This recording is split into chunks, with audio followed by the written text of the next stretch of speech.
Hello dear friends, कैसे हो आप लोग। आई होप कि आप लोग स्वस्थ और मस्त होंगे। आज मैं आप लोगों के लिए यूपी ट्रिपल एससी के पेट के महत्वपूर्ण क्वेश्चन है जो कि करंट अफेयर्स के वो लेके आई हूँ। तो आप लोग क्या करिए, क्लास को देखते चलिए और क्या करिए, क्वेश्चन को समझते चलिए। अगर अभी तक आप लोगों ने पिछली क्लास ना देखा हो तो उनको भी देखिए। जो पिछली क्लास है वो भी पढ़ी हुई हैं। आज 8वीं क्लास है करंट अफेयर्स की। एक एक क्वेश्चन आप लोगों के लिए बहुत ज़्यादा इम्पॉर्टेंट है, तो आप लोग एक एक क्वेश्चन को अच्छी तरीके से समझते चलिएगा। ठीक, तो चलिए हम लोग अपनी क्लास को स्टार्ट करते हैं। आप लोग हर एक क्वेश्चन को इम्पॉर्टेंट समझकर पढ़ते चलिएगा और समझते भी चलिएगा। पहला क्वेश्चन कह रहा है कि विश्व आर्थिक परिदृश्य नीतिगत बदलावों के बीच एक महत्वपूर्ण मोड़ नामक दस्तावेज जारी किया गया। क्वेश्चन क्या कह रहा है? क्वेश्चन कह रहा है कि विश्व आर्थिक परिदृश्य नीतिगत बदलावों के बीच एक महत्वपूर्ण मोड़ नामक दस्तावेज जारी किया गया। तो ये किसके द्वारा जारी किया गया था? तो ये किया गया था अंतर्राष्ट्रीय मुद्रा कोष IMF के द्वारा। किसके द्वारा जारी किया गया था? अंतर्राष्ट्रीय मुद्रा कोष IMF के द्वारा किया गया था। ठीक, अब चलिए हम लोग अपने अगले क्वेश्चन को समझते हैं। हमारा अगला क्वेश्चन क्या कह रहा है? अगला क्वेश्चन कह रहा है कि संयुक्त राष्ट्र व्यापार एवं विकास सम्मेलन। क्वेश्चन क्या कह रहा है? क्वेश्चन कह रहा है कि संयुक्त राष्ट्र व्यापार एवं विकास सम्मेलन UNCTAD ने वर्ष 2025 में भारतीय अर्थव्यवस्था के लिए वृद्धि दर का अनुमान लगाया है। तो कितने परसेंट वृद्धि दर का अनुमान लगाया, ये हमारा क्वेश्चन पूछ रहा है। तो ये लगाया है 6.5% का। कितने परसेंट का? 6.5% का लगाया है। अब चलिए हम लोग अपने अगले क्वेश्चन को समझते हैं। अगला क्वेश्चन कह रहा है कि प्रधानमंत्री मुद्रा योजना के तहत ग्रहण वितरण में शीर्ष 3 राज्य। क्वेश्चन क्या कह रहा है? क्वेश्चन कह रहा है कि प्रधानमंत्री मुद्रा योजना के तहत ग्रहण वितरण में शीर्ष 3 राज्य हैं। तो कौन से, मतलब कौन कौन से 3 राज्य हैं जो कि क्या है, शीर्ष हैं? तो ये है तमिलनाडु, उत्तर प्रदेश एवं कर्नाटक। कौन कौन से हैं? तमिलनाडु, उत्तर प्रदेश और कर्नाटक है। ठीक, अब चलिए अगले क्वेश्चन को समझते हैं। अगला क्वेश्चन कह रहा है कि प्रधानमंत्री मुद्रा योजना के तहत, क्वेश्चन क्या कह रहा है? क्वेश्चन कह रहा है कि प्रधानमंत्री मुद्रा योजना के तहत ग्रहण वितरण में शीर्ष केंद्र शासित प्रदेश है। क्वेश्चन क्या कह रहा है? क्वेश्चन कह रहा है कि प्रधानमंत्री मुद्रा योजना के तहत ग्रहण वितरण में शीर्ष केंद्र शासित प्रदेश है। तो ये किसका? ये है जम्मू और कश्मीर का। किसका है? जम्मू और कश्मीर का है। अब चलिए अगले क्वेश्चन को समझते हैं। अगला क्वेश्चन कह रहा है कि भारत के नए वित्त सचिव के रूप में, क्वेश्चन क्या कह रहा है? क्वेश्चन कह रहा है कि भारत के नए वित्त सचिव के रूप में पदभार ग्रहण किया। तो ये किसने किया था? तो ये किया है अजय सेठ ने। किसने किया है? अजय सेठ ने किया है। अब चलिए अगले क्वेश्चन को समझते हैं। अगला क्वेश्चन कह रहा है कि भारतीय प्रतिभूति, क्वेश्चन क्या कह रहा है? क्वेश्चन कह रहा है कि भारतीय प्रतिभूति और विनिमय बोर्ड SEBI का अध्यक्ष नियुक्त किए गए। क्वेश्चन कह रहा है कि भारतीय प्रतिभूति, क्वेश्चन क्या कह रहा है? क्वेश्चन कह रहा है कि भारतीय प्रतिभूति और विनिमय बोर्ड SEBI का अध्यक्ष नियुक्त किए गए। तो कौन किए गए? तो ये किए गए हैं तुहिन कांत पांडे। कौन किए गए हैं? तुहिन कांत पांडे किए गए हैं। ठीक, अब चलिए अगले क्वेश्चन को समझते हैं। अगला क्वेश्चन कह रहा है कि वे दो भारतीय कंपनियों, क्वेश्चन क्या कह रहा है? क्वेश्चन कह रहा है कि वे दो भारतीय कंपनियों जिन्होंने भारत में सैटेलाइट इंटरनेट के लिए स्टारलिंक से वितरण समझौता किया है। क्वेश्चन क्या कह रहा है? क्वेश्चन कह रहा है कि वे दो भारतीय कंपनियां जिन्होंने क्या किया है, भारत में सैटेलाइट इंटरनेट के लिए स्टारलिंक से वितरण समझौता किया है। तो ये किया है भारतीय एयरटेल और रिलायंस जियो। कौन कौन से हैं? भारतीय एयरटेल है और कौन है? रिलायंस जियो है। ठीक, इन लोगों ने क्या किया है, मतलब इन्होंने क्या किया है, इन्होंने समझौता किया है। ठीक, ये क्या है? ये मतलब कंपनियां हैं। अगला क्वेश्चन कह रहा है कि भारत जैव अर्थव्यवस्था रिपोर्ट 2025 जारी की गई। क्वेश्चन क्या कह रहा है? क्वेश्चन कह रहा है कि भारत जैव अर्थव्यवस्था रिपोर्ट 2025 जारी की गई। तो ये की गई है, किसके द्वारा की गई है? केंद्रीय मंत्री डॉक्टर जितेंद्र सिंह द्वारा। किसके द्वारा? केंद्रीय मंत्री डॉक्टर जितेंद्र सिंह द्वारा की गई है। अब चलिए हम लोग अपने अगले क्वेश्चन को समझते हैं। अगला क्वेश्चन कह रहा है कि वर्ष 2025 तक, क्वेश्चन क्या कह रहा है? क्वेश्चन कह रहा है कि वर्ष 2025 तक जैव अर्थव्यवस्था का निर्धारित लक्ष्य रखा गया है। तो कितना रखा गया है? तो ये रखा गया है $150 बिलियन। कितना रखा गया है? $150 बिलियन रखा गया है। अब चलिए हम लोग अपने अगले क्वेश्चन को समझते हैं। हैं। अगला क्वेश्चन कह रहा है कि वेल्थ रिपोर्ट 2025 जारी की गई। क्वेश्चन क्या कह रहा है? क्वेश्चन कह रहा है कि वेल्थ रिपोर्ट 2025 जारी की गई। तो ये कहाँ की गई है? तो ये की गई है नाइट फ्रैंक यूके में की गई है। कहाँ पे? नाइट फ्रैंक यूके में। ठीक, अब चलिए अगले क्वेश्चन को समझते हैं। आई होप आप लोगों के क्वेश्चन अच्छी तरीके से समझ में आ रहे होंगे और आप लोग क्या कर रहे होंगे, क्वेश्चन को समझने का प्रयास भी कर रहे होंगे। अगला क्वेश्चन कह रहा है कि इस रिपोर्ट के अनुसार दुनिया में सबसे ज़्यादा हाई नेट वर्थ लोगों के मामले में भारत का स्थान है। तो भारत का स्थान है चौथा। कौन सा स्थान है? चौथा स्थान है। अब चलिए हम लोग अपने अगले क्वेश्चन को समझते हैं। अगला क्वेश्चन कह रहा है कि इस रिपोर्ट के अनुसार शीर्ष 3 देश हैं। क्वेश्चन क्या कह रहा है? क्वेश्चन कह रहा है कि किस रिपोर्ट के अनुसार शीर्ष 3 देश हैं। तो संयुक्त राज्य अमेरिका, चीन और जापान के द्वारा क्या है? शीर्ष 3 देश हैं। ठीक, अब चलिए अगले क्वेश्चन को समझते हैं। अगला क्वेश्चन कह रहा है कि केंद्रीय बजट 2025 से 26 के लिए प्रस्तुत बजट का आकार है। क्वेश्चन क्या कह रहा है? क्वेश्चन कह रहा है कि केंद्रीय बजट 2025 से 26 के लिए प्रस्तुत बजट का आकार कितना है, ये आपसे कहा गया है। तो ये है 50-65-345 करोड़ रुपए। ठीक, अगला क्वेश्चन कह रहा है कि केंद्रीय बजट 2025 से 26 में राजकोषीय घाटा अनुमानित है। तो ये कितना है? तो ये है जीडीपी का 4.4%। कितना है जीडीपी का? 4.4% है। अब चलिए हम लोग अपने अगले क्वेश्चन को समझते हैं। अगला क्वेश्चन कह रहा है कि केंद्रीय बजट 2025 से 26 में राजस्व घाटा अनुमानित है जीडीपी। तो ये कितना अनुमानित है? तो ये है जीडीपी का 1.5%। कितना है? जीडीपी का 1.5% है। अगले क्वेश्चन को समझते हैं। अब हमारा जो अगला क्वेश्चन है वो क्या कह रहा है? अगला क्वेश्चन कह रहा है कि केंद्रीय बजट 2025 से 26 में प्रभावी राजस्व घाटा अनुमानित है। क्वेश्चन क्या कह रहा है? क्वेश्चन कह रहा है कि केंद्रीय बजट 2025 से 26 में प्रभावी राजस्व घाटा अनुमानित है। तो ये है जीडीपी का 0.3%। कितना है? जीडीपी का 0.3% है। अगले क्वेश्चन को समझते हैं। अगला क्वेश्चन कह रहा है कि केंद्रीय बजट 2025 से 26 में, क्वेश्चन क्या कह रहा है? क्वेश्चन कह रहा है कि केंद्रीय बजट 2025 से 26 में प्राथमिक घाटा अनुमानित है। तो ये है जीडीपी का 0.8%। कितना है? 0.8% है। अब चलिए अगले क्वेश्चन को समझते हैं। अगला क्वेश्चन कह रहा है कि केंद्रीय बजट 2025 से 26 के अनुसार राजस्व प्राप्ति के स्रोत के रूप में आयकर का हिस्सा है। तो ये है 22%। कितना है?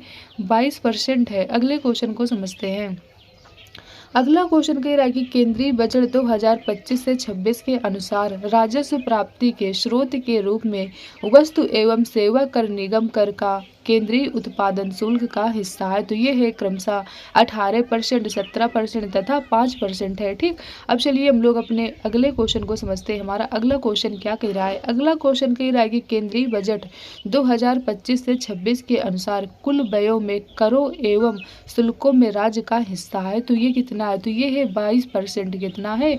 22% है। तो आई होप आप लोगों के क्वेश्चन अच्छी तरीके से समझ में आ रहे होंगे और आप लोग क्या कर रहे होंगे, समझने का भी प्रयास कर रहे होंगे। आप लोगों को हर एक क्वेश्चन समझना है क्योंकि हर एक क्वेश्चन क्या है, एग्जाम पॉइंट ऑफ व्यू से बहुत ज़्यादा इम्पॉर्टेंट है। ठीक, अब चलिए हम लोग अपने अगले क्वेश्चन की तरफ बढ़ते हैं। अगला क्वेश्चन कह रहा है कि केंद्रीय बजट 2025 से 26 के अनुसार कुल व्यय में ब्याज अदायगी, केंद्रीय क्षेत्र की योजनाएं, रक्षा तथा प्रमुख सब्सिडी का हिस्सा है। क्वेश्चन क्या कह रहा है? क्वेश्चन कह रहा है कि केंद्रीय बजट 2025 से 26 के अनुसार कुल व्यय में ब्याज अदायगी, केंद्रीय क्षेत्र की योजनाएं, रक्षा तथा प्रमुख सब्सिडी का हिस्सा है। तो ये कितना परसेंट है, ये आपसे पूछा गया। तो ये है क्रमशः 20%, 16%, 8% तथा 6% है। ठीक, अब चलिए हम लोग अपने अगले क्वेश्चन की तरफ बढ़ते हैं। अगला क्वेश्चन कह रहा है कि बजट 2025 से 26 में प्रधानमंत्री धन धान्य कृषि योजना शुरू करने की घोषणा की गई है, जिसके तहत प्रथम चरण में शामिल जिलों की संख्या कितनी है? तो ये है 100 विकासशील कृषि जिले। कितने हैं? 100 हैं। अब चलिए हम लोग अपने अगले क्वेश्चन को समझते हैं। अगला क्वेश्चन कह रहा है कि दालों में आत्मनिर्भरता प्राप्त करने के लिए एक 6 वर्षीय मिशन का शुभ आरंभ किया जाएगा। तो ये किया जाएगा दलहनों में आत्मनिर्भरता मिशन। किसमें है? दलहनों में आत्मनिर्भरता मिशन है। ठीक, अब चलिए अगले क्वेश्चन की तरफ बढ़ते हैं। अगला क्वेश्चन कह रहा है कि मखानों के उत्पादन प्रसंस्करण, मूल्य संवर्धन तथा विपणन में सुधार लाने हेतु एक मखाना बोर्ड स्थापित किया जाएगा। तो ये कहाँ पे किया जाएगा? तो ये किया जाएगा बिहार में। कहाँ पे किया जाएगा? बिहार में किया जाएगा। अगले क्वेश्चन की तरफ बढ़ते हैं। अब अगला क्वेश्चन क्या कह रहा है? अगला क्वेश्चन कह रहा है कि भारत मत्स्य उत्पादन और जलीय कृषि क्षेत्र में विश्व में स्थान रखता है। तो ये रखता है दूसरा सबसे बड़ा उत्पादक राज्य। कौन सा है? दूसरा सबसे बड़ा उत्पादक राज्य है। अगला क्वेश्चन कह रहा है कि कपास कृषि की उत्पादकता तथा वहनीयता में पर्याप्त सुधार लाने हेतु एक पंचवर्षीय मिशन शुरू करने की घोषणा की गई है। तो ये की गई है कपास उत्पादकता मिशन। किसके द्वारा? कपास उत्पादकता मिशन की गई। मतलब क्वेश्चन क्या कह रहा था हमारा? क्वेश्चन कह रहा था कि कपास कृषि की उत्पादकता तथा वहनीयता में पर्याप्त सुधार लाने हेतु एक पंचवर्षीय मिशन शुरू करने की घोषणा की गई है। तो ये है कपास उत्पादकता मिशन है। ठीक, अगले क्वेश्चन को समझते हैं। अब अगला क्वेश्चन कह रहा है कि इस मिशन के तहत बढ़ावा मिलेगा। तो किसको मिलेगा? तो ये मिलेगा कपास की लंबे रेशे वाली किस्मों को। किसको मिलेगा? कपास की लंबे रेशे वाली किस्म को मिलेगा बढ़ावा। अगला क्वेश्चन कह रहा है कि सूक्ष्म लघु और मध्यम उद्यम MSME देश के निर्यात में योगदान देते हैं। तो ये देते हैं 45%। कितना देते हैं? 45% देते हैं। अगला क्वेश्चन कह रहा है कि मेक इन इंडिया। क्वेश्चन क्या कह रहा है? मेक इन इंडिया को आगे बढ़ाने के उद्देश्य से लघु मध्यम और बड़े उद्यमों को शामिल करने हेतु एक मिशन की स्थापना की जाएगी। तो ये की जाएगी राष्ट्रीय विनिर्माण मिशन। कौन सा है? राष्ट्रीय विनिर्माण मिशन है। अब चलिए हम लोग अपने अगले क्वेश्चन को समझते हैं। अगला क्वेश्चन कह रहा है कि वैश्विक विशेषज्ञता और भागीदारी के साथ make for India, make for the world विनिर्माण के लिए आवश्यक कौशलों के साथ युवाओं को सुसाजित करने के लिए उत्कृष्टता केंद्रों की स्थापना की जाएगी। तो ये की जाएगी 5 राष्ट्रीय कौशल उत्कृष्टता केंद्र। ठीक, कितने हैं? 5 राष्ट्रीय कौशल उत्कृष्टता केंद्र है। अगला क्वेश्चन कह रहा है कि 100% कवरेज हासिल करने हेतु बढ़े हुए कुल परिव्यय के साथ जल जीवन मिशन का विस्तार कर किए जाने की घोषणा की गई है। तो ये की गई है वर्ष 2028 तक। कब तक की गई है? वर्ष 2028 तक की गई है। अगले क्वेश्चन की तरफ बढ़ते हैं। अगला क्वेश्चन कह रहा है कि सरकार के ऊर्जा परिवहन संबंधी प्रयासों के लिए वर्ष 2027 तक कम से कम, या इसको ये बोल सकते हैं 2047 तक कम से कम परमाणु ऊर्जा विकास आवश्यक है। तो ये 100 गीगावाट, कितना? 100 गीगावाट की बात की गई है। अब चलिए हम लोग अपने अगले क्वेश्चन की तरफ बढ़ते हैं। अगला क्वेश्चन हमारा क्या कह रहा है? अगला क्वेश्चन कह रहा है कि व्यापार प्रलेखीकरण और वित्त पोषण समाधानों हेतु एक एकीकृत प्लेटफॉर्म के रूप में अंतर्राष्ट्रीय व्यापार हेतु डिजिटल सार्वजनिक अवसंरचना स्थापित किया जाना है। तो ये किया जाना है भारत ट्रेड नेट नामक। कौन सा है? भारत ट्रेड नेम नामक है। ठीक, अब चलिए हम लोग अपने अगले क्वेश्चन को समझते हैं। अब जो हमारा अगला क्वेश्चन है वो क्या कह रहा है? अगला क्वेश्चन कह रहा है कि आर्थिक समीक्षा 2024 से 25 के अनुसार राष्ट्रीय आय के प्रथम अग्रिम अनुमान 2024 से 25 के तहत स्थिर 2011 से 12 कीमतों पर भारत की वास्तविक GDP वृद्धि दर वित्त वर्ष 2024 से 25 में रहने का अनुमान है। तो ये कितना है? तो ये है 6.4%। कितना है? 6.4% है। अब चलिए हम लोग अपने अगले क्वेश्चन को समझते हैं। अब जो हमारा अगला क्वेश्चन है वो क्या कह रहा है?